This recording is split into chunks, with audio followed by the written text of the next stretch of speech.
Hi, okay, so good morning everyone. Again, thank you very much for being here this morning, for spending your Saturday morning with us. So we are here to learn what is Live Local PH all about. We have also a very special guest speaker today. We have two actually. So for today, we will learn a lot no, from our speakers and also what the Live Local program is all about. But before we go into the program proper, alamin po muna natin what are our meeting house rules. So first of all, kindly mute your microphones, and also when you are going to unmute them, please be mindful of your background noise. Sometimes if there's an electric fan that's directly hitting us, medyo naggagarble yung line. So please be mindful of background noise. Also, turn on your cameras if you can. No, we would appreciate that, and position your cameras properly. However, if you are having problems with your internet bandwidth, we understand na if you don't turn on your videos po. Number three, there will be open forums where you can ask your questions. And during the open forum, we would appreciate if you can click the raise hand button. Here, it's in the reactions um, button, and then nakalagay doon raise hand. And please click on that to queue in for questions. You may also put in your thoughts, comments, and questions in the chat box. You may use either Filipino or English, and then we will be the ones to like bring it up during the open forum. And also, if you can limit distractions and pay attention, our activity will only last for about an hour and a half.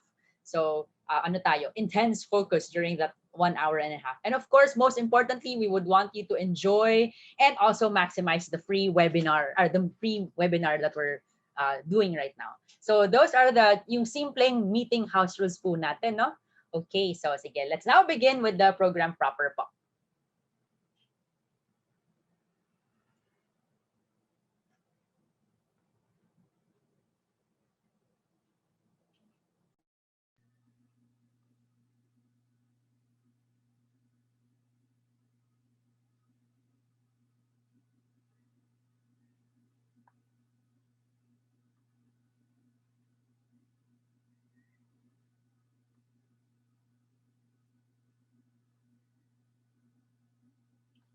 Okay, I guess that's my part. Eds. So, good morning, everyone. I'm Mina. I'm from the Live Local PH team. I'm actually the team lead. Today we're gonna talk about the Live Local program or the Live Local advocacy at the start, and then later on we'll be privileged enough to hear from one of our invited speakers from Australia, and then there's also an invited entrepreneur who will share her story with us later. So before I talk about Live Local, no, so let's just check this video, quick video. President Duterte has declared a state of calamity throughout the Philippines due to the pandemic. Businesses here in the country hit hard amid the Luzon-wide enhanced community quarantine. Philippine unemployment for April rises to a record at 17.7%. Feeling namin merong segment pa rin in QC na mga entreps na hindi pa rin ready for Lazada and Shopee type. And I think this is where you guys can come in. Marami siyang women entrepreneurs na hindi talaga makapag-level up for some reason. Nagpa-survey kami last week, 80% of them want to go online. Some are medyo scared kasi they don't, parang ang mga comments nila is like they don't know. Of course, the access to technology, most of them are really not ready pa to go online.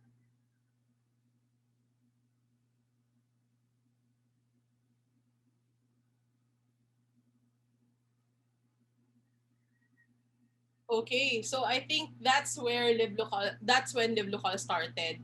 During the time of the pandemic, it was specifically March of last year when we started feeling the impact of COVID-19 to the micro, small, and medium enterprises. I remember myself during that time when the lockdown was announced, I saw some of my friends post on Facebook that they're struggling to keep up with operation because they are not allowed to operate their brick and mortar stores. In terms of the data, there was a recorded 77% of the micro and small firms that were forced to close down due to the community quarantines. And a lot of them suffered decline in sales. And during that time as well, around April, the Philippines recorded its highest unemployment rate at 17.7%. And majority of those are coming from the MSME sector because we know that they employ a lot of people, especially in the Philippines. So they have at least 1 to 2 workers in their businesses. And with such devastating effects in the MSMEs, we are trying to find ways in terms of helping them or keeping their businesses afloat. And this is where the Live Local advocacy started.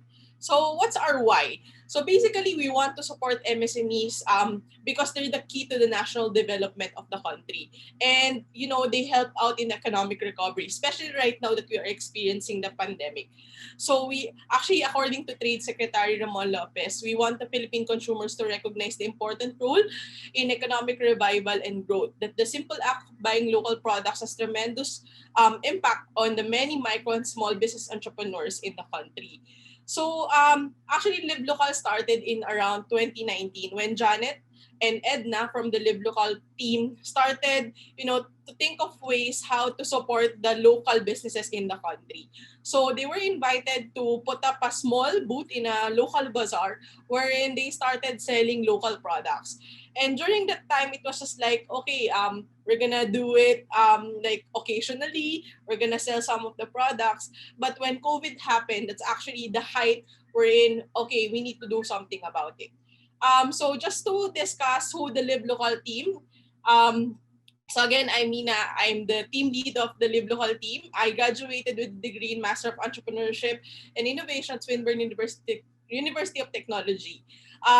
So Janet is part of the Live Local team. She's actually the project director of Move with Purpose, and she's also my classmate in Swinburne University of Technology, and she also finished her Master of Entrepreneurship and Innovation in 2018. And our part of our team is also Edna Patricia Mendoza, who's a project development officer for the Department of Science and Technology, and she finished Master of Environmental Management and Development in ANU University in Australia. So to tell you more about, you know, our project objectives and what do we really need to do or what are we doing or planning to do next, here's Janet ko. Thank you, Mina. So as Mina mentioned, there was really a devastating impact from COVID. I think we're still experiencing it until now. Especially the government has, again, particularly in Metro Manila, the government has announced a lockdown because of the surge of COVID-19. So what we're trying to do here is to empower women-led micro and small businesses to thrive in the new normal. In our own ways, or as much as we can. So this is one way for us to help the local economic recovery from the COVID-19 pandemic. So as mentioned, there are 3 founders, and what we want to really do is to equip entrepreneurs with technical knowledge on the use of digital tools and e-commerce to build resilience and contribute to overcoming future shocks in their supply chain. So, but aside from the training side, the reason why we'd like to set up our e-commerce website as well as our social media pages, because we also want to promote the Buy Filipino products. We know, of course, there are a lot of other initiatives as well, and we are supporting them because all in all, we want to help boost the economic recovery of our country. And so this project is actually funded by the Australian Embassy in the Philippines through the Australian Grant Scheme. So yeah, we submitted this proposal last year, and it was we received the grant to help implement this project. So what are the key phases of this program? So we actually call it BEST. So it's build, empower, sustain, and transfer. So build is generating awareness for consumers on buying local products. Empower, this is the heart of the project. So empower is we are conducting or developing modules and conducting training sessions to equip MSMEs. So our session now is actually part of this phase. Sustain is creating an online store, so e-commerce website where we create Filipino-made products to promote in a wider market. So as you know, we've had our photo shoot of the products last month. So we're almost complete in terms of developing the website. So we're launching it early April. For transfer, we also have a mentor-mentee program which we will introduce to you after Holy Week. And then so part of the transfer is we're looking at different ways on how to sustain the program, because of course we won't want it to just to end after all of our training sessions. So whether it be transferring it to the LGUs or the government, or other ways we can transition. So Edna will now discuss our tentative schedule for our master classes.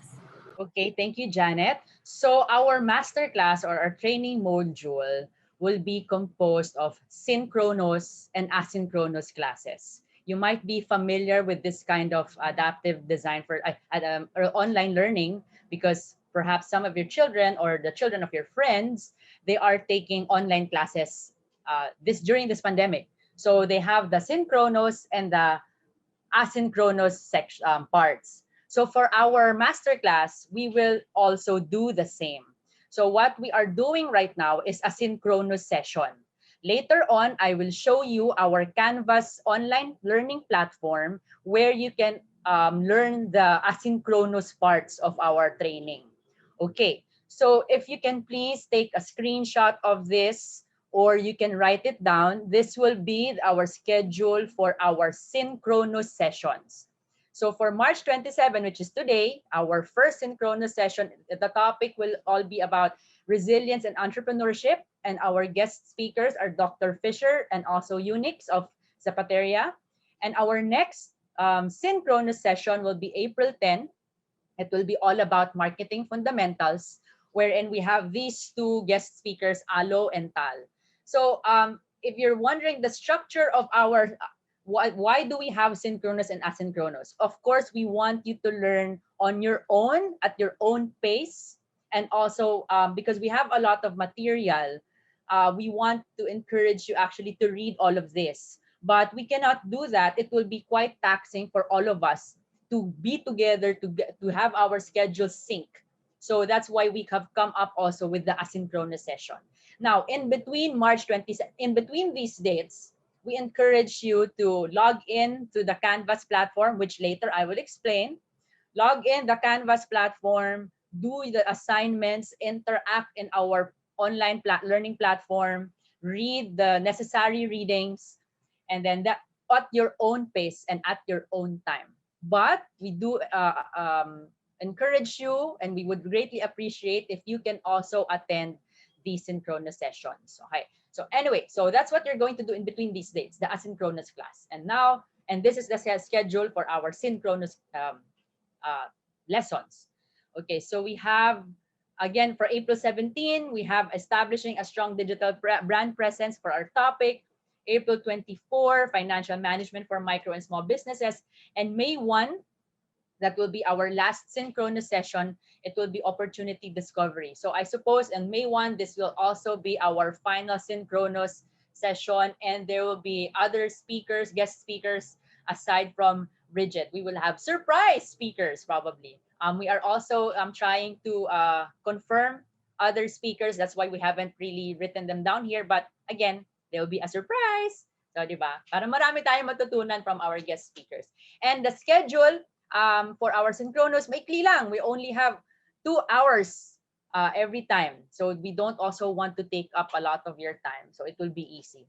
And again, we hope that all these 25 participants, 20 to 25 participants will be present also in our synchronous sessions. So again, screen capture this or write it down in your calendars, and we'll all see you again in the next synchronous session on April 10. But for the asynchronous session, that will be at your own pace and at your own time. And we will give you, we will email you the invite for that asynchronous schedule, asynchronous class. Okay? So if you have any questions, no, later perhaps, later na ba, Ja or Mina, or we can actually open the floor for questions regarding the schedule. Later na, no? Later na lang. Okay, so later. So, but anyway, if you have any questions, just write them down and we will address them later, okay? So thank you. So that's for the master's class schedule and all about our online learning module. Next, please. I think, yeah. Okay. Thank you, Ed. So, see, next slide. We're privileged to have Dr. Rosemary Fisher with us today to talk about resilience and entrepreneurship. So I've actually, Nina and I actually known Rosemary when we studied at Swinburne back in 2017 to 2018, and we're so happy that she agreed to share her time with us today.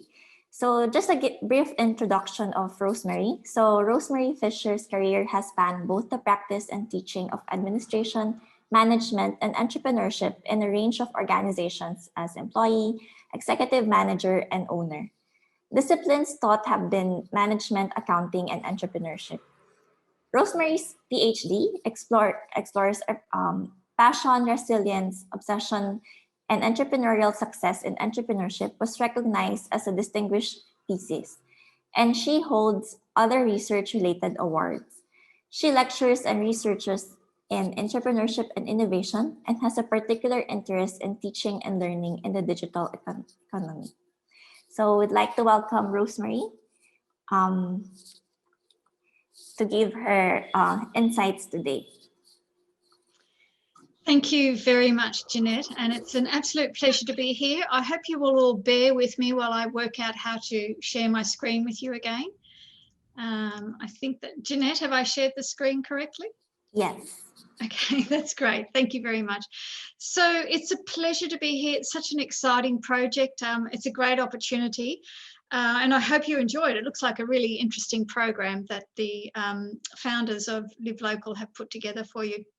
So I've been invited to talk about resilience in entrepreneurs, and it is one of my pet topics. So I'm just going to put my timer on so I don't go over time here. Can I invite you, if you would like to ask a question as I am talking, to either put something in the chat or turn your microphone on and you can just interrupt me. In Australia, we're pretty casual. We don't mind if somebody interrupts. The problem is that I might not notice you put something in chat. Maybe Jeanette or Mina or Edna could interrupt me on your behalf if something comes into chat. Anyway, let me tell you about resilience. Entrepreneurs, the reason why it's of interest is that entrepreneurs are particularly and persistently described as being resilient people. And what it means is in an entrepreneur is not always necessarily clear. And the word resilience is almost like a fashionable buzzword. We hear resilience attributed to so many things. We hear of resilient manufactured goods, resilient mechanical equipment, resilient science, resilient people, communities, societies, resilient economies. It's a very common term. I'm just wondering, and I think Jeanette or Mina have got a poll set up. If I asked you who in the room thinks they are a resilient person, could you fill in this poll and tell us, so we can see what you see about yourselves? Jeanette or Mina, whoever's doing that, could you jump in and tell us how to do it? Yes, so there's a poll ongoing in Zoom right now. We just need to click the preferred answer. Okay. So while you are clicking on that poll that asks you to what extent you think you're a resilient person, so you've got a choice of answers there. I'm just going to keep going and telling you a little bit more about resilience. Now, let me click the slide. Okay, so in general terms, when we talk about resilience, it is the capacity of a dynamic system to adapt to disturbances or changes that threaten that system's viability or its development.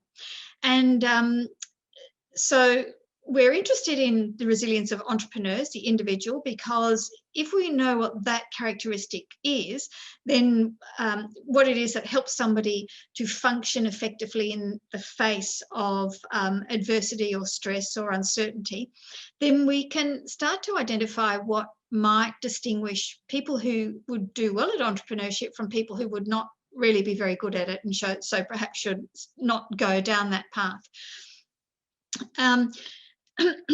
So it's important to understand resilience, because what we believe is that it is resilience that can protect people. It's a protective mechanism. And if we know what it is and what it's made up of, then we can design programs and interventions that can improve somebody's resilience or strengthen their resilience and help them to function well when they are faced with these disturbances or stresses in their environment. And in entrepreneurship, that is particularly important, because I'm pretty sure everyone in the room knows entrepreneurship is a difficult and challenging and stressful occupation or activity. And sometimes it can be even a traumatic experience for people. So where did resilience come from? The idea of individual resilience really came to the forefront as a consequence of some research that was done into children who lived in Black American ghettos. What the researchers were looking at were children who, they noticed that there were children who lived in these places who had particularly good outcomes as adults, and children who did not have particularly good outcomes as adults. And they wondered what was the difference here. And all of the children, because of where they lived, were at risk, considered to be at risk of having a poor outcome as an adult. And as a consequence of that research, they developed a definition of resilience. And that definition is that resilience is the ability to adapt in the face of trauma, adversity, tragedy, or significant ongoing stresses. So it has to be an ongoing stress. It's also understood to be the embodiment of particular qualities about a person that help them thrive in the face of adversity. So some people view resilience as the ability to cope successfully with stress. That is, you can keep going and you can function normally even when you are stressed. Now, what the research showed was that it seemed to be the interaction of risk factors with protective factors that contributed to the strengthening of resilience in some of these children. And so some of the factors that were considered to be risk factors were things like social and economic disadvantage, family violence, living with violence, having death, particularly the death of one or both parents can put a child at risk. Chronic illness, where the adults in the family or even other children in the family are experiencing ongoing illnesses that are, they live with a very chronic illness. Divorce, if you have a parent with a mental health issue, if there's abuse in the family, or any kind of ongoing conflict. They were identified as common risk factors. But what they found in the research was that there were these protective factors that would be at play. And some of the protective factors are things like having a connection to a competent and caring adult, having good cognitive and self-regulation skills. So cognitive skills are just your thinking, a good ability to think. Being positive, having a positive view of yourself, wanting to do well in the environment, wanting to be effective in the environment, having a spirituality that is an awareness of something that is greater than just the individual, being good at problem solving. This is interesting. Children who were attractive to adults, who were attractive to their peers and to their adults, were able to recruit people around them to assist them, basically. And so that was one of the protective factors that came up. Being planful and having good self-confidence. So these were the protective factors. And so they were a range of individual characteristics, such as this positive temperament and high self-esteem, and being a positively, having a person who has positive emotions on a regular basis, having family factors, having school factors, that the school was a helpful school, a useful school, where you had good peer relationships, and having these community factors like this support from other adults, being involved in pro-social organisations like your church or other organisations that are there to do good in the community. But most frequently cited, they found in the research, was this connection to a competent or caring adult, having good self-regulation, having good thinking skills, being positive, being attractive to peers and adults, being planful and confident and spiritually aware. So those children who lived in risky environments, but who had a coping pattern that combined this autonomy with the ability to successfully recruit others to themselves, they were the ones that were most likely to be resilient in later life. And so what we mean by resilient in these children is that when they grew up, these children were more likely to be able to find work, form good relationships with people, feel hopeful and engaged around them, and basically to find a way forward in their lives for themselves, despite the fact that they came from relatively disadvantaged backgrounds. So coming across resilience was interesting.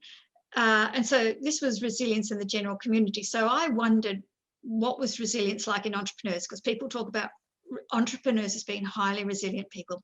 So I interviewed 10 successful entrepreneurs, so people who had already founded medium-sized businesses, and they were quite successful businesses. And some of them were large businesses. And what I found when I asked them to identify their childhood, I was really surprised to discover that all of them had experiences of what we call risk factors, but they also, all of them had these experiences of strong protective factors. And the one that really stood out to me was the fact that every single one of those entrepreneurs felt loved, actually felt very much loved by one or both of their parents. And you can see on the protective factors, spirituality is very high, a sense of destiny, very high, being autonomous and having self-control, very high. So, you know, that was, to me, that was a very interesting thing. And what it suggested was that these people who had grown up to become successful entrepreneurs had actually had a childhood where they were exposed to ongoing stresses, but they had learned to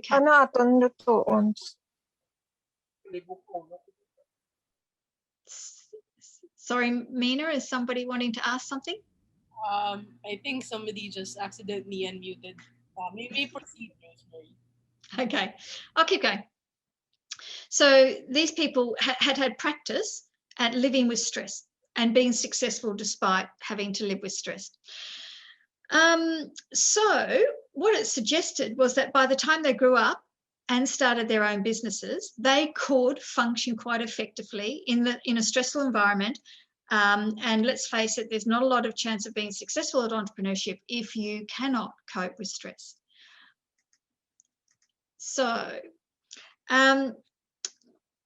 when we took a look at resilience, just check these slides. Sorry, I'm a bit behind on my slides. Okay, so broadly, when we talk about resilience, these are the broad factors. We talk resilience comprises persistence and self-efficacy, which is like self-confidence, this emotional and thinking control under pressure, adaptability. Some people call it the ability to bounce back. The ability to bounce back is a little bit simple, but it's that adaptability to your circumstances, a sense of control over your life and meaning in your life. Now, there's been some research done into entrepreneurs in particular, and one set of research was into Spanish entrepreneurs, and they found that those entrepreneurs had these particular characteristics of hardiness, resourcefulness, and optimism.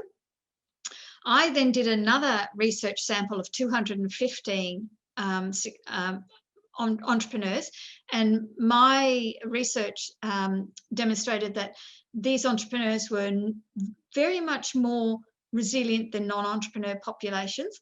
And what came out for me in my Australian population was hardiness and persistence were very evident in this population of entrepreneurs.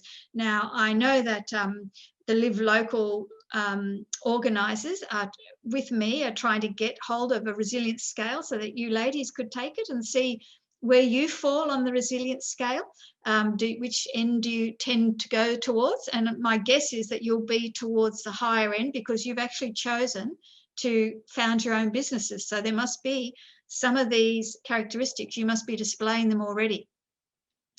Now, just to describe to you what hardiness is, do I need to click the slide over? The hardiness is that you're able to adapt to changes, you can deal with things that come your way, you believe that coping with stress strengthens you, you do recover or adapt after illness or hardship. You can think clearly and you can focus when you're under pressure. You're not easily discouraged by failure, and you believe you can handle unpleasant things.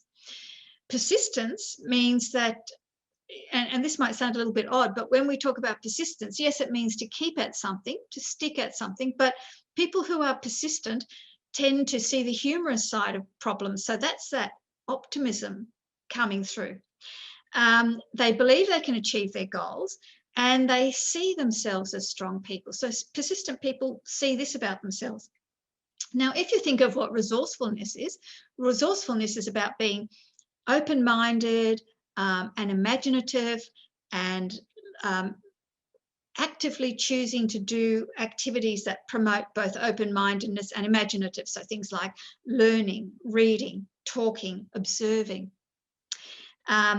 Being honest, and by honest I mean obviously having integrity, but being realistic is what we mean when we say honest. So being realistic about yourself and what's going on, and being willing to acknowledge when it hasn't worked, or when you've not had the right, you've not made the right decision or had the right thought, and focusing on what you're doing, and looking for new perspectives, and being willing to experiment. So resourcefulness is those sorts of characteristics. So why am I telling you that? Because if you are resilient, then what it likely means is that you are likely to be successful at entrepreneurship. But when I say successful at entrepreneurship, I don't necessarily mean in terms of profit and loss and return on investment and number of employees and those kind of business metric characteristics. What we talk about when we say success in entrepreneurship in this context is that successful in terms of how you perceive yourself. Successful in terms of, do you have the autonomy that you want in your life? Do you have the satisfaction from what you're doing?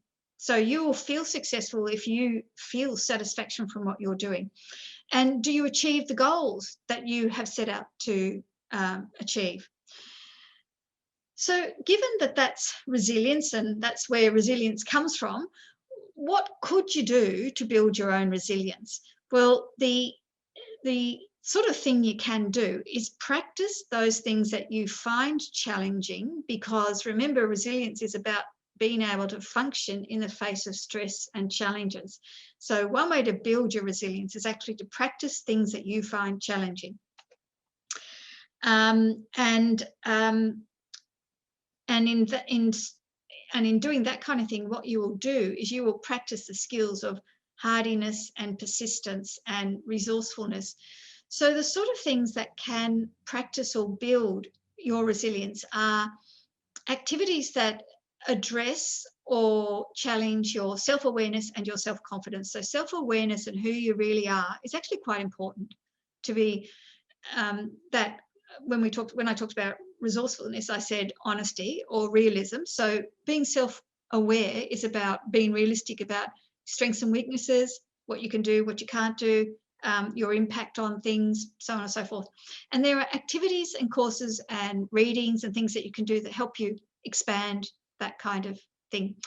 Practice your emotional intelligence. So understand what emotional intelligence it is. Think about yourself. Give yourself that gap between having a thought and then reacting to it.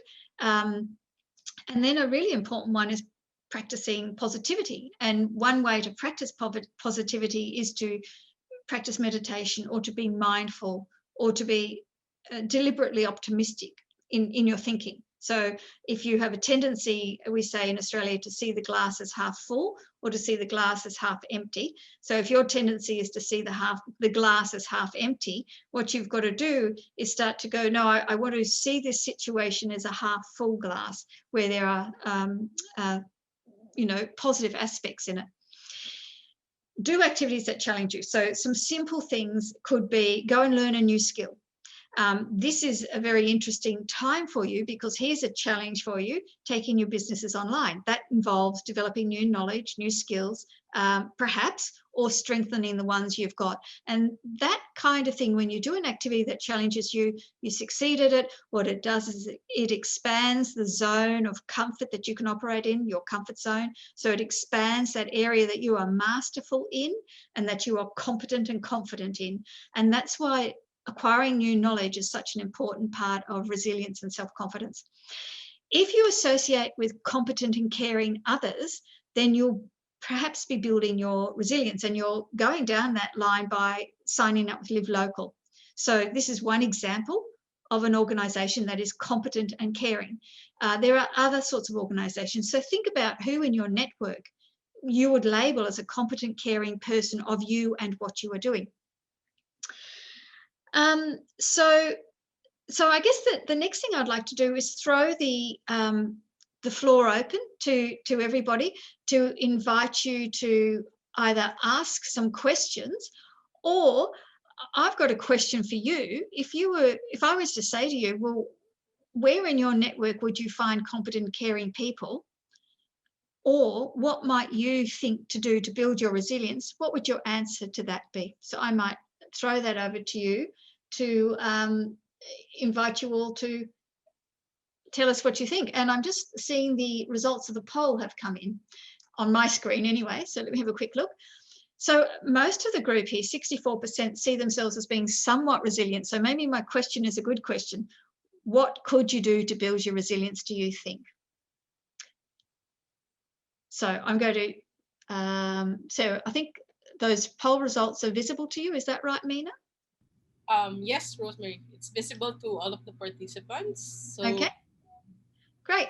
So I'm going to stop sharing my slide pack, and I'm going to invite whoever would like to say something to throw open their microphones and perhaps ask a question or answer my questions. Where would you find in your network competent or caring others?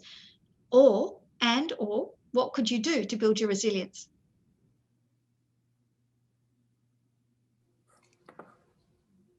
May we hear from any of the participants today?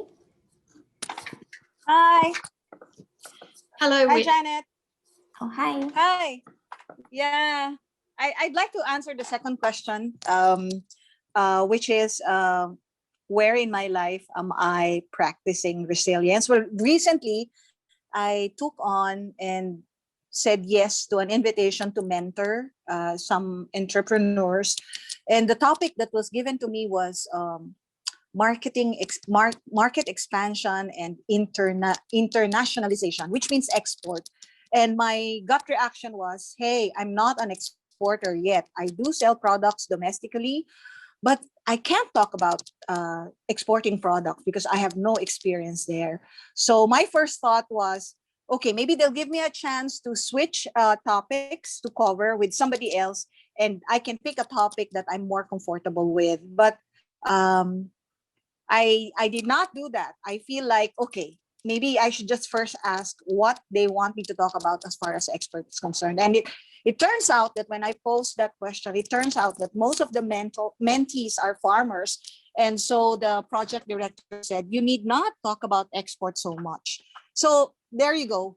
By stopping myself from saying no and just filling out what potential concerns there might be and how I might address it, I feel like I've somewhat addressed resilience in that part, because it was a challenging topic. I did not say no, but I sought a way to try to kind of like clarify and manage my own expectations or the program's expectations of my delivery of that particular topic. Yeah, that is a great example of building resilience. Thank you, Whit. Thank you.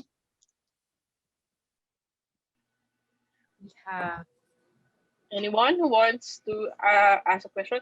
Maybe I have a quick question, Rosemary. You said that most of the influences are coming from, you know, your experiences as a child. But like, can you teach others to be resilient? Like, can you influence others to be resilient? And that's a good, What are the ways to do so? yes, look, that's a very good question. And I have to say that the research comes from the study in children, but it doesn't mean that you have to have had a disadvantaged or deprived childhood to be a resilient person. Resilience is a naturally occurring way. I mean, as human beings, we are resilient. It's just that there are some people who are particularly resilient. And so if you are a particularly resilient person, you're well suited to challenging and difficult activities or employment options or careers. And if you're less resilient, then particularly for entrepreneurship, when you can put a lot on the line, you can put finances on the line, you can put relationships on the line, you can lose a bit if you go down that line and find you're not suited to it. So that's why we kind of like to focus people on, where on the resilience spectrum are you? So to answer the question about how do you build resilience, there are activities you can do. So a lot of schools actually have resilience programs, and those programs for students will be around something like they'll take them and teach them how to ride a bike, or they'll take them wall climbing. You know, those wall climbing activities where you can climb up a wall, and the idea is that you overcome your sense of fear of heights, or your fear of doing something that looks very challenging.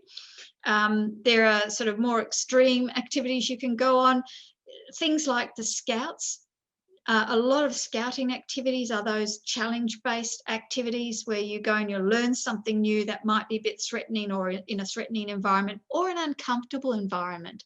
So learning how to adapt, it's about that adaptation. And Whit gave a good example of stopping and adapting to the circumstances she was faced with. And once she stopped and worked out how to go forward, it all fell into place for her, because she basically had the foundations of what to do, but there was this nagging doubt that went there.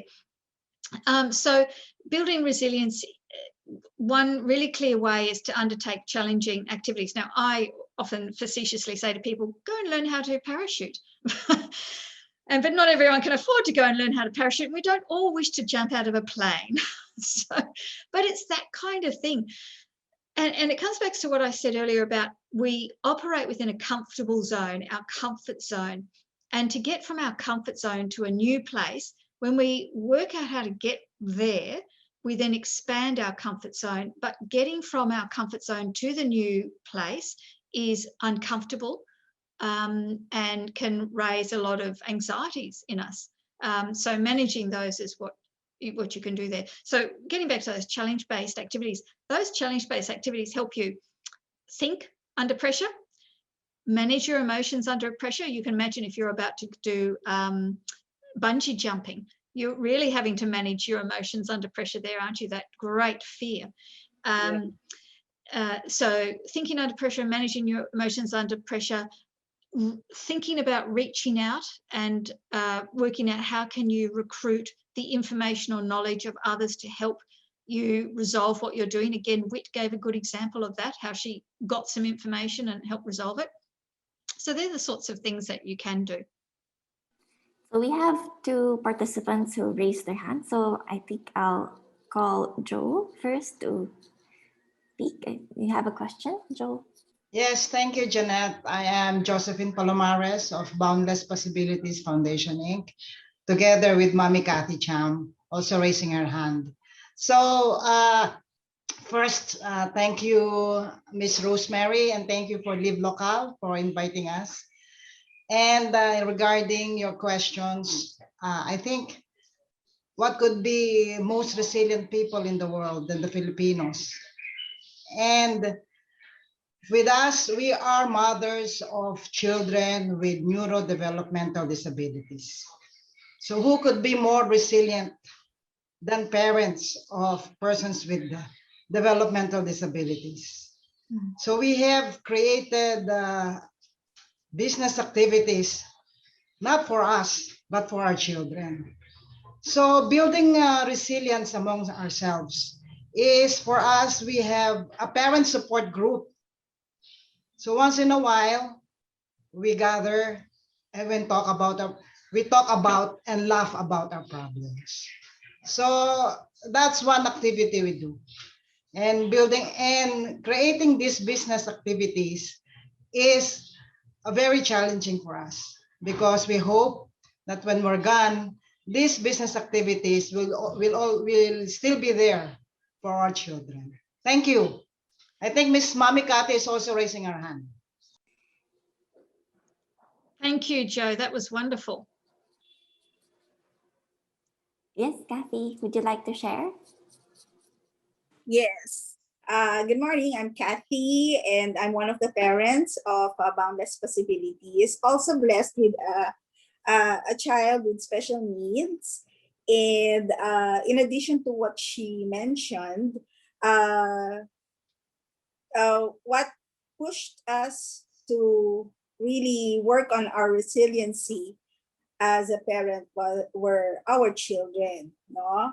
So we thought of different ways of training them, tapping their gifts, where they're good at, and something that they will enjoy, not simply be obliged to do. And for example, we have very good musicians, we have good pianists. We have, my son happens to be is a good artist. And ever since we realized that he was gifted with a creative mind and hand, we decided to, start him early in trying to earn for himself. And joining organizations like Boundless Possibilities, and there are other groups of parents who really join together in coming up with the same objectives, no? Tapping the gifts, training their children, especially our children, to come up with and excel in what were given to them as gifts by the Lord. No? So this is one reason why we're really thankful for Live Local, because would be a venue, a wider venue for our children to showcase what they're good at, and for other people to appreciate their talents, no? And you will be amazed how our children are able to be resilient on their own during the pandemic.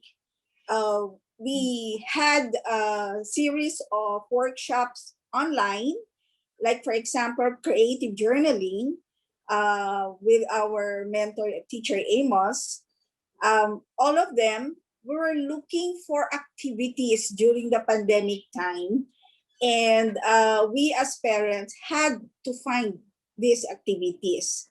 With the help of creative journaling, they're able to translate their and express themselves regarding what pandemic is, or what's going on around us, by doing some oil pastel works, no? And together we did a collaboration, a collage of this creative journaling, and you'll get a chance to see them in our upcoming virtual art exhibit, which will start on April 5, no? And again, by being part of activities, not only by our group, but other organizations, and we're able to be, we're able to work on our resiliency, not just parent, but more for our children and the families. So personally, I would like to say thank you already for Live Local, to giving us an opportunity to share to the world what our children can do, and how our children were able to cope up, and again, was able to be resilient themselves during the pandemic. So there you are. Thank you. Thank you, Kathy. That was really interesting to hear from you. Was there something in the chat that just came on? Yeah. And I would love to be able to hook into the online art exhibition. I'm looking at what you have behind you, and it's quite beautiful. Yeah, thank you. So, Mina, shall Yep. I hand back to you now? Well, I have a curious question about, like, is there a pitfall or like a negative side of being resilient? Well, that's a very good question. What do people think? Is there a negative side to being resilient?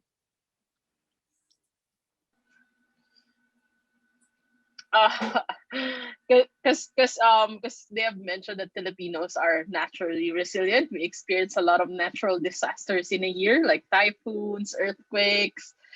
I'm just wondering if, like, maybe there's like a negative impact on how you deal with life because you're so resilient and so much used to it. Well, Maybe an interesting topic that you can explore in your research. yes, well, that's it. That is an interesting topic. I have to say that it is always the dark side of things that attracts me, but it never occurred to me to think there was a dark side to resilience. But, it might be that you just become so adaptable that you stay in circumstances that other people would have left. But I should imagine, in terms of being able to adapt to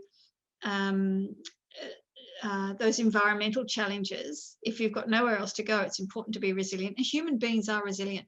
I mean, that's why people still live in the North Pole and in Iceland and, in deserts, because they have just adapted over time. They've worked out how to live like that.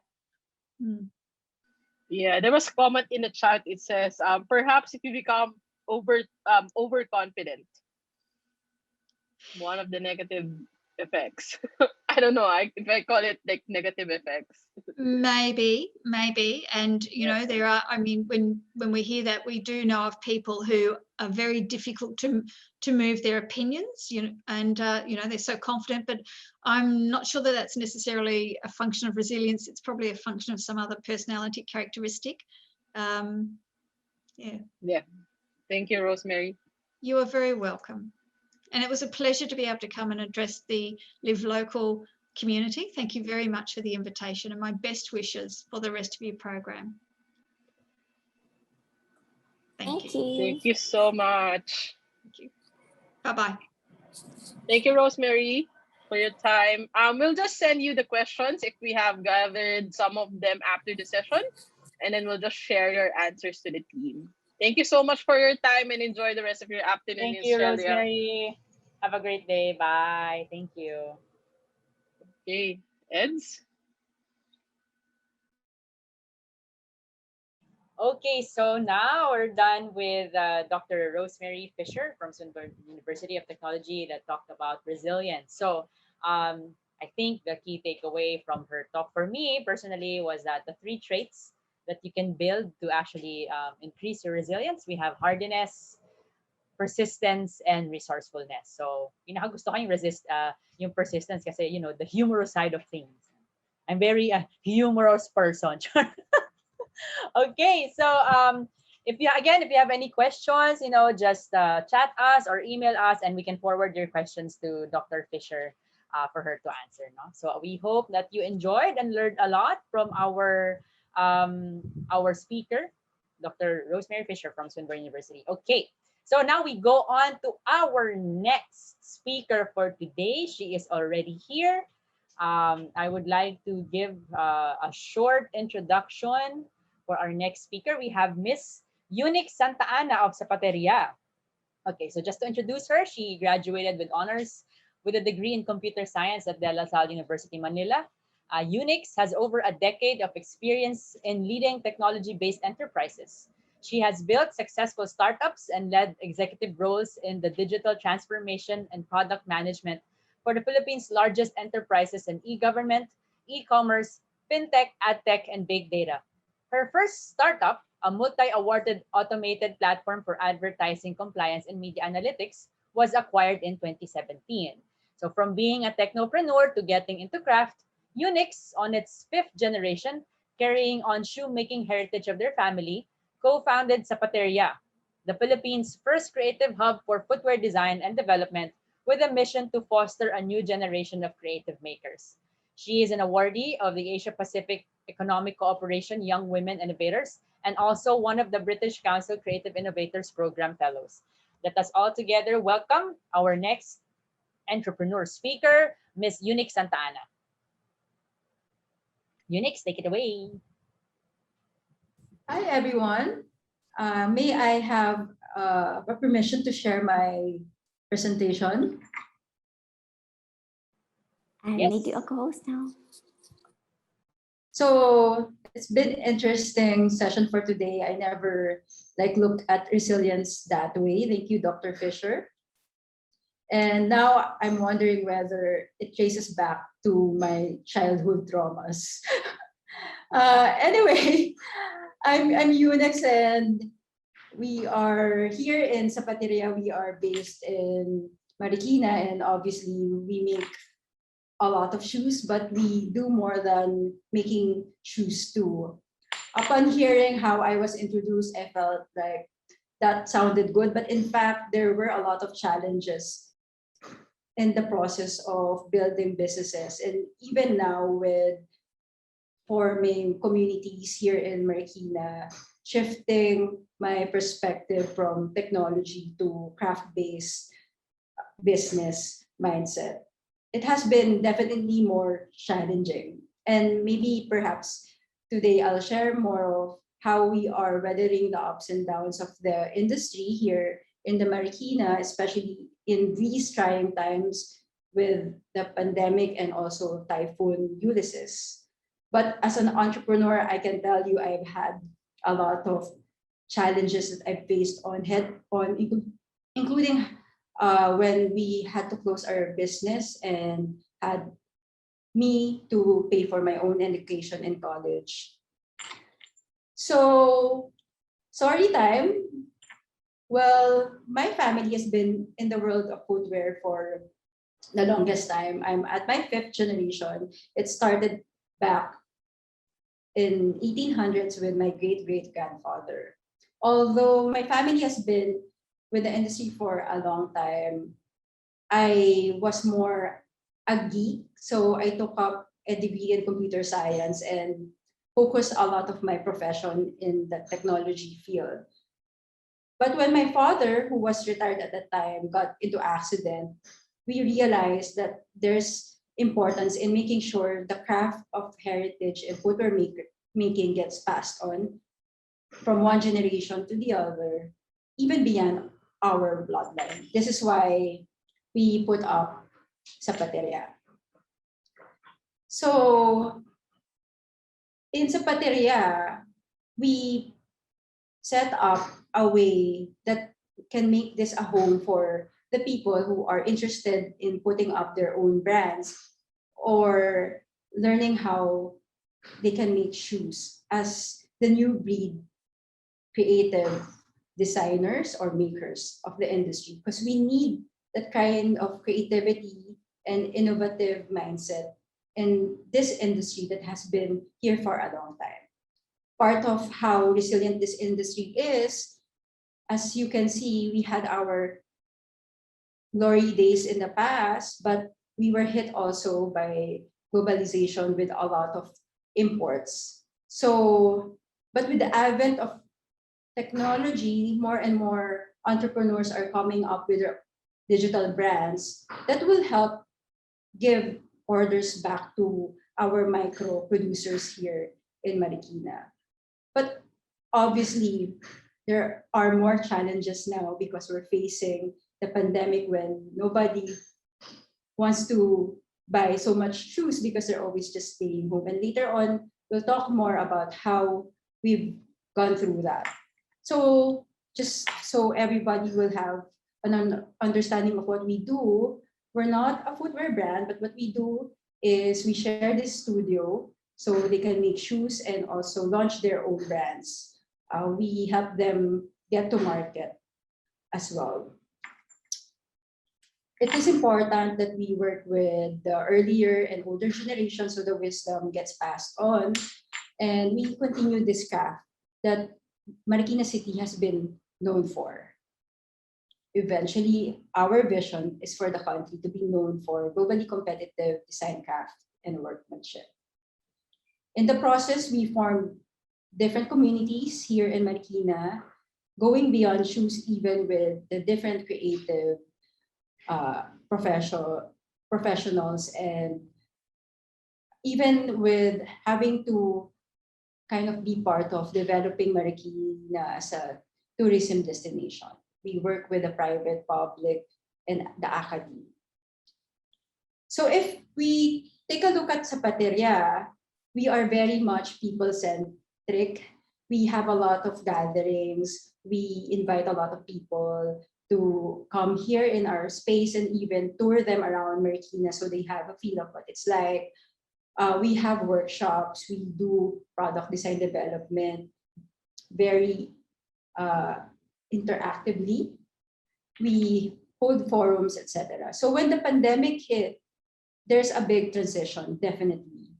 And it means that we have to kind of slowly transition to having more of our work done digitally, and also have to devise a way on how we can do things here on a rotational schedule. First, of course, when the ECQ or the lockdown was advised, and it seemed like forever, our first priority was to make sure that our team, the in-house Zapateria family, are safe in terms of what they need for that time, and also to make sure that all the benefits we can get, whether from our LG or national level, we're able to prioritize for them. Safety, health and security was prioritized for our in-house team, as well as with our collaborators. We were quickly to go to online huddles, even with our makers or artisans, because even our senior citizen makers, they are in Facebook. So we do a lot of the catch up digitally. And in that part of the period of quarantine, we had time to really understand the market shift, whether what kind of offer we can offer to the consumer of today. Agility and creativity are very important when we had to devise a plan on how we can go about this economic challenges, and not only the need to be safe too, because we have to make sure we continuously provide livelihood to the people we work with. So we did a lot of creative engagement, mostly online, and I've heard from earlier that that's mostly what the other entrepreneurs have done also. I really like the idea of the live journaling online. And in this process, in fact, I'll tell you what, we got lost too. We felt a bit like, what are we gonna do now? Because no one will buy shoes. No, we cannot host workshops here. We cannot entertain guests also in the studio. But we don't want to make masks or other PPEs. But then again, we realize that when we go back to our whys, it's still all about craft.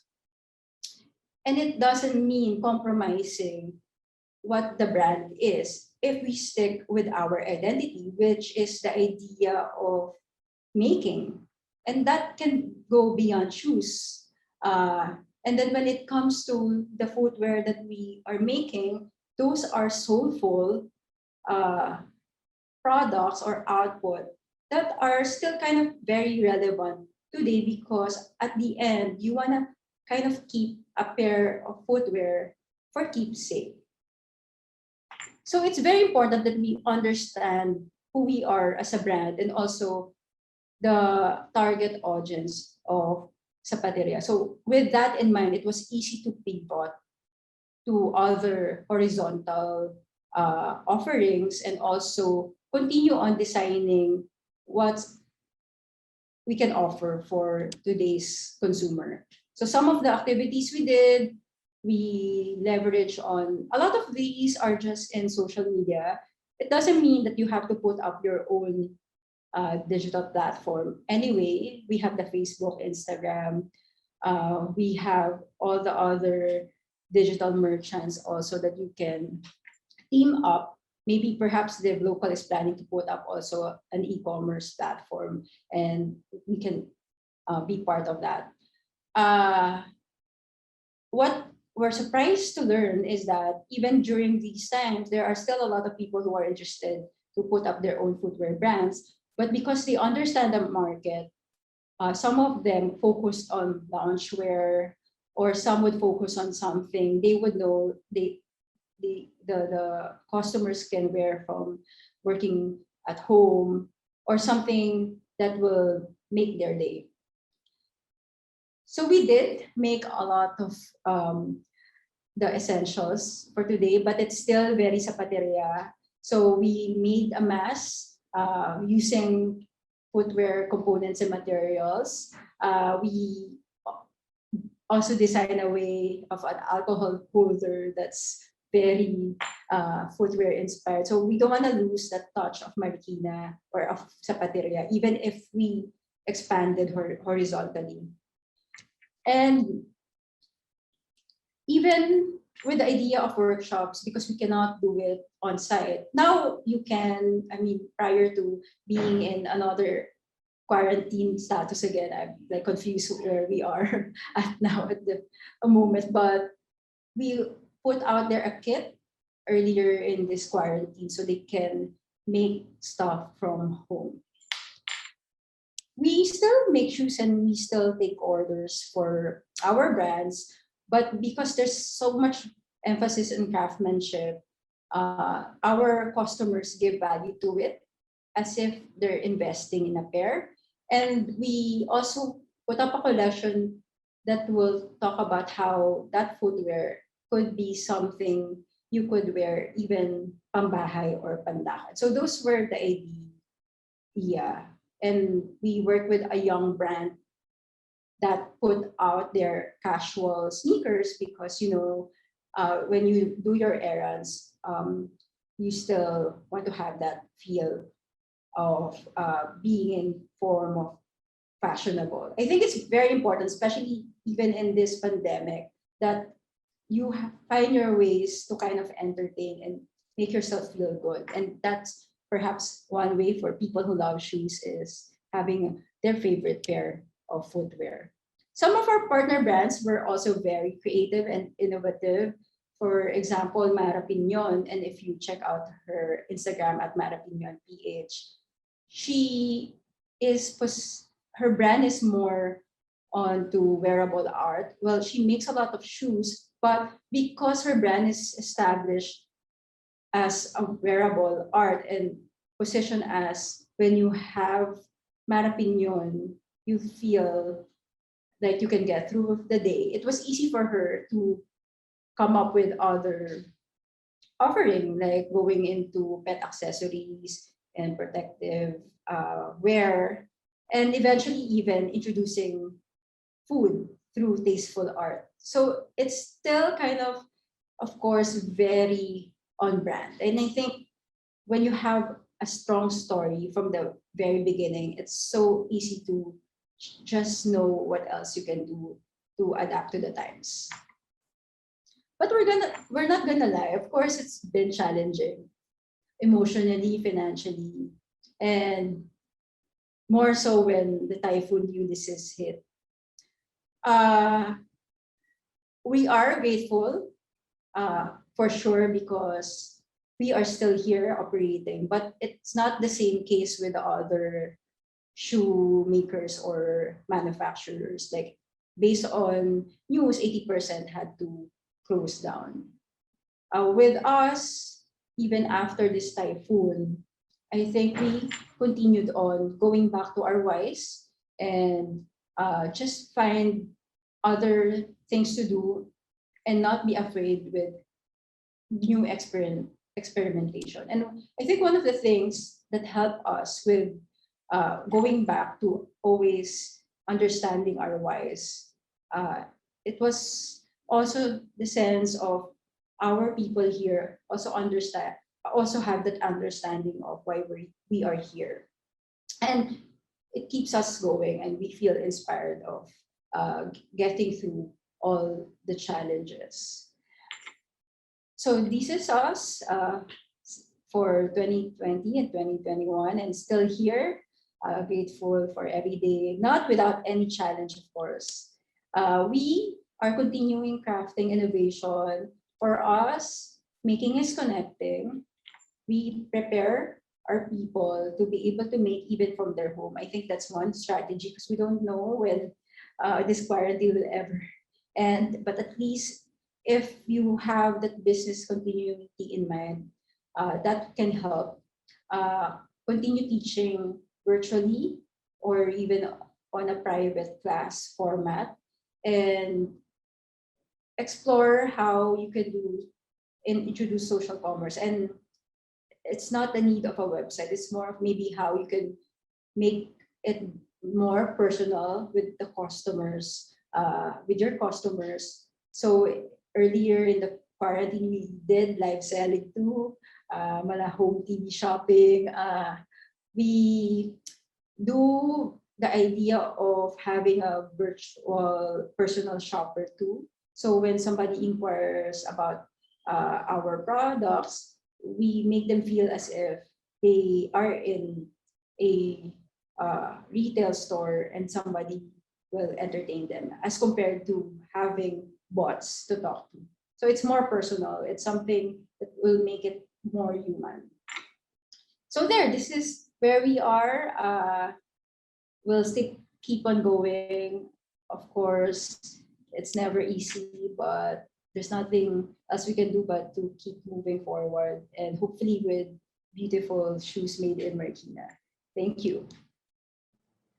Ma'am, sir, napakaganda po ng presentation ni Ma'am Unyx, no? Thank you so much, Unyx, for that inspiring and wonderful story of Zapateria. Sigurado marami sa inyong mayroong nagbabagang mga katanungan. So, kung gusto niyo po, maaari na po kayo mag-raise hand o kaya mag-unmute or i-type niyo po sa ating chat box ang inyong mga katanungan para kay Unyx. So, sige po, sino ang ating unang gustong magtanong? Magpaparaffle ba tayo? Sige po. So question, open forum na po tayo. You may ask your questions now. I think what's interesting here in today's session is I'm with fellow entrepreneurs, and I feel like we have our own share of resiliency. Yes, resiliency stories indeed. Nice, nice. Ito si Gliss, so hanep sa grabe, ganda ng presentation. Well, she helped me make it. So yeah. Nice one, Gliss. Support. All right. Thank you, guys. So sige po, may mga tanong. Ayan, si Sir Ray. First question, aside from shoes, do you have plans to produce other related products, or do you plan to expand to other regions, Unyx? Yes, I mean, not immediately. So right now, we're kind of just going with the flow. Like, we've learned to just accept that slow is still progress, but we make other products. Like we've shown, we have do it yourself, make your own. We've ventured to other fashion accessories too, like bags. But I think it's more of how do we help our brand partners get going with their business too. We hope so. We are really eyeing to expand regionally. We are talking with some people in Cebu and Davao, and I hope sometime in the future we can make that happen. Because when we're talking about footwear, while Marikina is the capital, we're still kind of bringing in the pride of the Philippines anyway. So gusto namin mapalaganap siya kung saan man tayo dito sa Pilipinas. Thank you, Unyx. Sir Ray is from the Romblon State University. So, maliban sa Cebu, you perhaps also Romblon, no? Marble footwear naman daw ang bigat. Baka pwede yan. Sige po, thank you, Sir Ray, for the question. Thank you, Unyx, for answering. We now have our next question in by Miss Kathy. Miss Kathy Chan. Yes. Good morning again. Thank you very much for the presentation. That's really very informative and very very helpful for us, small entrepreneurs, no? Again, I'm a part of the group of Boundless Possibilities, parents of our special children. My request would be that since you have expanded, excuse the music, my son is exercising. Anyway, my request would be if you would be able to expand furthermore and or go for a partnership with our children. We have a number of good artists who've started hand painting on banig, no? And the other possibility that we were looking for actually were painting on leatherettes or leather. So if you would be willing to further expand your products, we would be very happy and we would appreciate very much if you can help us in developing and producing more products now using your craft, Zapateria. So it's gonna be a win-win situation where you will be helping our children, and same way we would be carrying your brand, Zapateria. Tama po. Mga ganitong webinar or online session is ang daming mga possibilities for collaboration, and maganda pong idea na at least kung we want to put in mga custom artwork na painted on leather, we'll have a community we can work with. Sige po, let's keep in touch, and I'm sure bukod pa siguro sa sapatos, madami pang iba pwede pero on leather. At yung mga leather naman po rin natin dito ay gawang Pilipinas. Local din siya, so mas mainam din. Ayan, thank you po. Ayan, nakita na natin. Thank you very much. Ang first collaboration within the Live Local PH, no? Yan po ang gusto nating ma-form dito. Isa rin pong rason why we are creating this community so that we can collaborate with fellow entrepreneurs. Again, this is for building the resiliency of the MSME sector here in the Philippines. Thank you for that, Miss Cathy and Unyx. We have Miss Wit po, Ma'am Wit, raising her hand. Sige po, Ma'am. Hi, thank you, Edna. Hi, Unyx. Tanong ko lang kung meron ba kayong collaborations with the academe, particularly yung Philippine Women's University, where I think your fellow British Council create. Yes, kay Emmy po. Yes, is actually working with kasi maraming mga indigenous craft, lalong-lalo na yung mga weaves na alam ko naman ngayon talagang parang medyo nagiging mainstream ng indigenous weaves natin para sa sapatos o kaya para sa bag. Yes, may ganong collaboration ba kayo sa any of the creative hubs sa Davao? Right now, wala pang active collaboration, but the discussion has been going on. Nangyari lang kasi the pandemic, pero yes, we talked to Emmy of PW ba nga in Davao. Salamat. Exciting yan. Opo. Yan, exciting. Questions dito about how we are different from the other brands. Yes. It's not a footwear brand. So what we do is we work with our brand partners. We help them launch their own. We make shoes in small quantities. It's not as affordable, but it's affordable because of the value.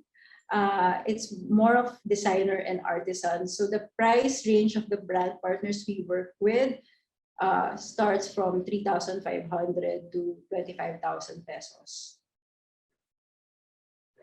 Yes, okay. Thank you. Follow-up question kay Sir Ray. I am thinking on the side of the raw materials, its sustainability in terms of supply. Is there a research done in this regard? It could be collaborated with the academe. That will be nice too, but I think right now with DOST, PTRI, tama ba, Eds? Yes, PTRI. We're doing a lot of R&D with coming up with sustainable materials. Recently, I think they're promoting also mga organic cotton for weave and more of our organic materials too. Well, here in Zapateria, we develop footwear using mga upcycled, alam niyo yung chicheria or yung mga wrapper na food. So we convert it into footwear by doing a woven sneaker. So isa yun sa mga initiative namin. And then yung mga scraps naman namin dito, we donate with other makers na kunyari gumagawa ng jewelry using leather, or we can use it for some other purposes. Ayan. Thank you, Unyx. No, I'm sure you all have a lot of questions and nakakatuwa na there are so many possible, ayun nga, boundless possibilities with collaborations within the Live Local PH community. And as much as we would like, so from Ma'am Cecil, proud of hearing this kind of business concept. Yes. Proud of my kababayan from Marikina. Yes, Marikina. Very proud to be here. Yes, nice. Unfortunately, we have to cut the open forum short, no, because yung time po natin. But if you do have any questions, just type in the chat, or you can message us through our messenger or through our email. And then we can send your questions po to our concerned resource speaker. So thank you so much, Unyx. Thank That you. was a very, very interesting and very nice presentation, no? And also nakakatuwa, meron na tayong agad instant collaboration, mga kababayan.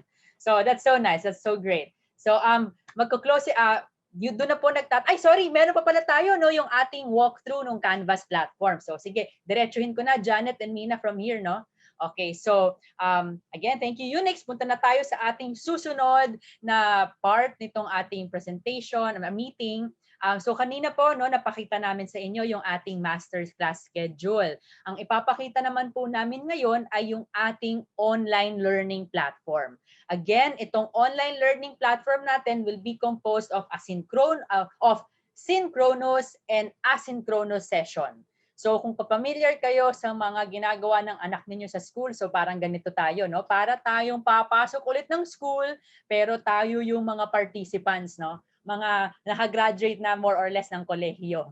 Okay, so bago nyo po ma-access itong Canvas platform natin, magpapadala po kami ng email invite sa inyo. And then you will have to register your email account to Canvas. And that is when you can access our online module. But I would like to share with you what our online learning platform would look like. So, okay, I will now share my screen and tell me if you already see it. Ayan. Okay na? Kita na yung ating screen. Okay, thank you. So, once you log in, this will be what the dashboard looks like. So, ito siya. So, this is your account. No? This is a test student account. For example, your name is here. And then, you can change your profile here, ganyan. So ito yung makikita nyo, ito yung nakapublish. So you have the account, dashboard, courses, calendar, inbox, history, and help. Now, you would have to click on here, the courses. If you click on courses, so you have one listed courses. Now, you will have to click accept to our invite and you will see what your courses are. So dito tayo. There are chats, no? Mina, Janet, can you just please help me with the chats? As I discuss yung ating online module. Thank you. So, okay, game. So, ayan na. So, ito na yung ating module, yung courses natin.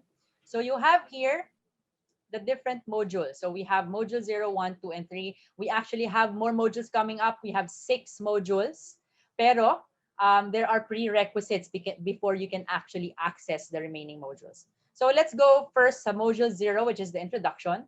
When you click the arrow here, you will see the different subtopics under module 0. Let us click on an example. Here, meet the Live Local PH team, your mentors, and your community. So if you click on that, yan. So lalabas na siya ngayon. Meet the Live Local PH team. Again, this will be accomplished on your own time, at your own pace. So pwede kayong magpatalon-talon, no? But preferably sana by yung order niya is yung sunod-sunod. So meet the Live Local team and also the mentors and all. And then if you finish reading this, no, babasahin nyo lang, walang activity, You click on read, and then you click on the next. Next, ayan. So there will be a discussion page here. So now that you've met the Live Local team and the mentors, we'd like to know more about you. So tell us something about yourself, the story of your business, and what you look forward to learning in this course. So ito na yung magkakaroon kayo ng input, no, sa ating class. So type nyo lang dito. So hi, my name is Kathy Cham. I am one of the founders of Endless Possibilities. Ganyan, my story. You can tell here the story of boundless possibilities. You can also type in here what you look forward to and learning in this course. And then don't forget to click on post reply. Yan, post reply, and then it will be published. And then pagka post reply nyo, you can go on to the next if you're done with this. So balik tayo sa courses. So yon, so you'll be able to see kung ano na yung mga nakalagay, no? So tuloy-tuloy lang po yan. Again, you can do this at your own pace, at your own time. Kaya ang tawag dito are yung asynchronous schedule. Kunwari, 11 p.m. you want to open this module. Okay, let's open it. Okay, done. And then you study. Okay. Next, for example, this is for the introduction. For example, if you want to go to the module 1, ito na talaga yung ating academic proper. So you click on the arrow here, you will see the topics. For example, we're going to begin module 1, you go to Introduction to Marketing Essentials. Okay. So yan. So welcome to module 1. And then you will read through this page. Read tayo, ganyan. And then what are the outcomes for this module? What are the content? Okay, so you've already read yung syllabus for this module, module 1. So now let's begin. You click on next. Yan. So industry and competition. So this is where you will learn na yung ating lecture. What is marketing? Why is marketing important? Again, you have to read through this. You can take down notes if you want, or if not naman notes, you can do a screen capture of this. Or anyway, this online module naman will just be here. If every time you would access it, it will just be here. So you can just go back. Yan. Okay, so knowing your industry and competition. So there's a diagram. Okay. Now, if you see this kind of font, at saka yung may small arrow na ganyan, you can click on that. When you click on it, it will take you to a link. Nakikita ba yung link ko? Ayan. So yung link na yon, ito yung itsura niya. So we would encourage you, if you can read through that, again, ayan, industry, rivalry, and competition. So you have to read through this. Hindi man have, you can read through it. Pero kung, kunwari may kailangan ko yung gawin, you can probably just leave this open and do whatever you need. And then balik na lang kayo rito. So yeah, these are links, no? Itong mga red, orange na colored fonts na ito. And then, merong activity. So when you see this text, this word activity, at saka may ganyang icon, you click on that, and then it will take you to a YouTube video, and then, it's just a 1-minute video that you can, and it's just a 1-minute video managing your, tama ba? 1 minute nga ba yan? 1 minute lang. Let's see. Ayan. Yes. So, ganun lang kaikli yung video, no? You can watch it, learn from it, and then you can proceed to the next. Again, there's a link here. Activity again, read this article. And then, no, at the end, there will be this think and share. So these are the questions. You can reply. You can answer to these questions by replying here. So, for example, you want to copy this question. No? You want to share your thoughts. You copy it. You hit the reply, and then you type in here. So, and then another number 1, work from, now you're going to answer work from home scheme. And then, kunwari, gusto nyo sagutin yung question number 2, you just copy and then you paste it and then post reply. And then your post will be will be presented here. And then, and then other entrepreneurs can also reply to it. We can reply to it, that is the facilitating team, the mentors. So there will be, ang maganda rito, no, every time you would see this think and share icon and text, we would greatly appreciate and highly encourage you to answer it. Ang importante dito, meron tayong community that are interacting and discussing with each other so we can learn more from each other. So importante yun. Yun yung gusto din namin dito sa Live Local. We are not just here to help you, but also fellow entrepreneurs helping each other. And we build a community, a strong community, a resilient community.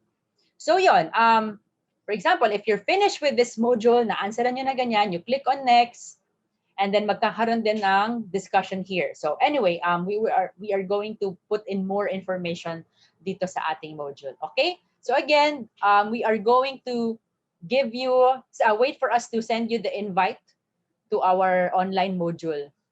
Yan. Tapos, di ba kanina nag-present ako ng master's class schedule. Yun naman po ay yung ating synchronous. So the synchronous would require you to be present here sa mga online Zoom meetings natin.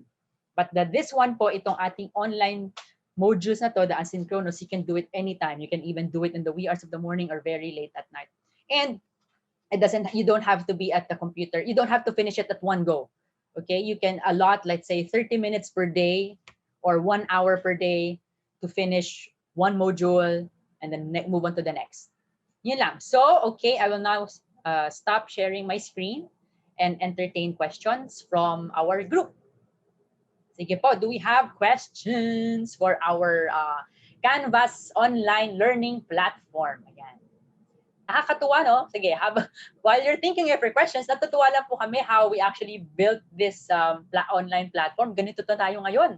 Hindi na po tayo hindi na tayo puro meeting kasi nga mahirap mag-converge yung ating mga schedules. So we made sure na, okay, paano ba natin i-approach to? So yan, gumawa po kami ng online learning platform for everyone para whenever you're free, if you have free time, you can just access our modules and, read during your free time also. Questions po? Yes. Ma'am, wait. Hirap na hirap. Oh, hirap na hirap. Oo nga. Pero anyway, natutuwa lang ako na may combination kayo of blended learning. One that's self-led and the other one is something that you can co-facilitate kasi maganda talaga yung exchange of ideas.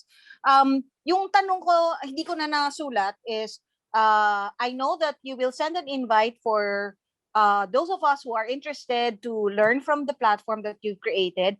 But my other question is that exclusive ba ang invitations only to AGA? No, it's open to women entrepreneurs in the Philippines. So you can share it actually to others. And to answer Sir Ray, since sabi niya, so hindi ako a woman entrepreneur. So we're opening it din kasi to the OS alumni community. So okay lang din po yun. May isang question pa ako, Janet. Ano yung proseso for the non-AGA to apply and get access to the learnings? Yeah, we'll post another one sa page namin. For those who are not part of, kasi most of the participants now that we have here are the selected participants. No, I think there are 22 of them. But for those who want to join PAF, especially dun sa training sessions natin, we'll share a link, registration form, para we can give them access to the Canvas content.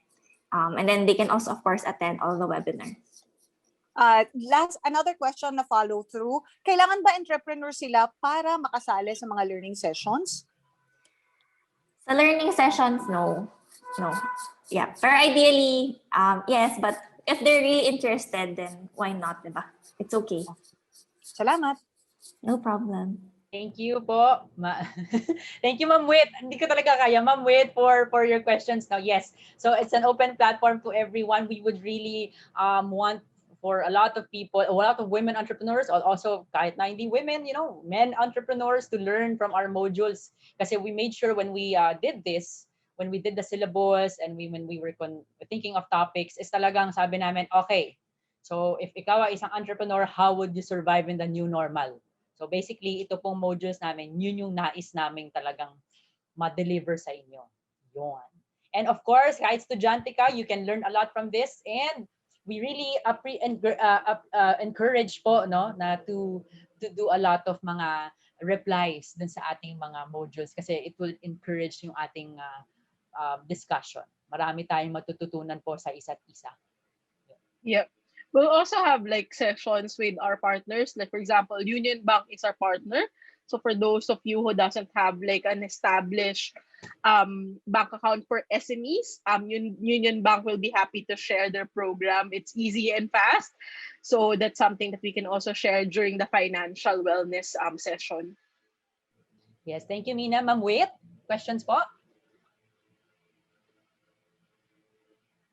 I think so just I guess maybe if they have questions offline, you can utilize our chat box through the Live Local page, or we have all of your email addresses since you have registered.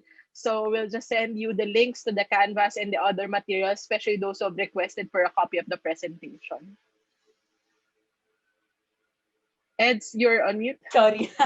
Yes, yan ang bagong norm natin ngayon. No? You're on mute. Okay. So thank you po for your questions. Again, you can just chat us through our social media pages and email us. I will now thank you, and thank you for your interest in enrolling sa ating online platform. Thank you. I'll now hand you over to Janet for our closing remarks and also your feedback form. Okay, thank you. Okay, thank you everyone. So it's really been a pleasure with you today. Thank you for engaging with our speakers.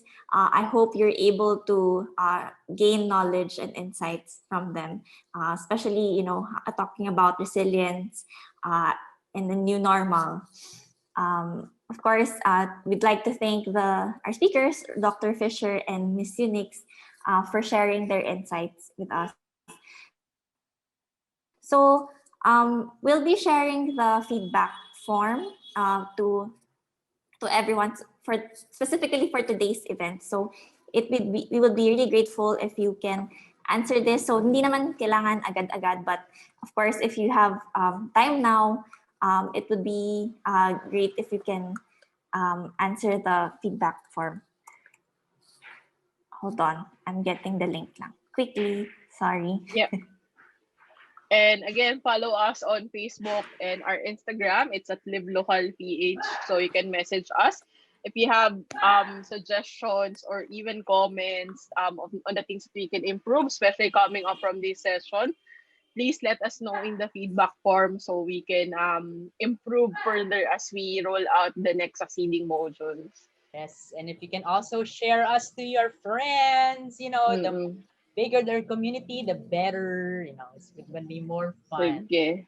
Yep. We'll also send the feedback form through email. So we'll give you a summary of everything that we talked about today. Thank you so much for your time and have a great weekend.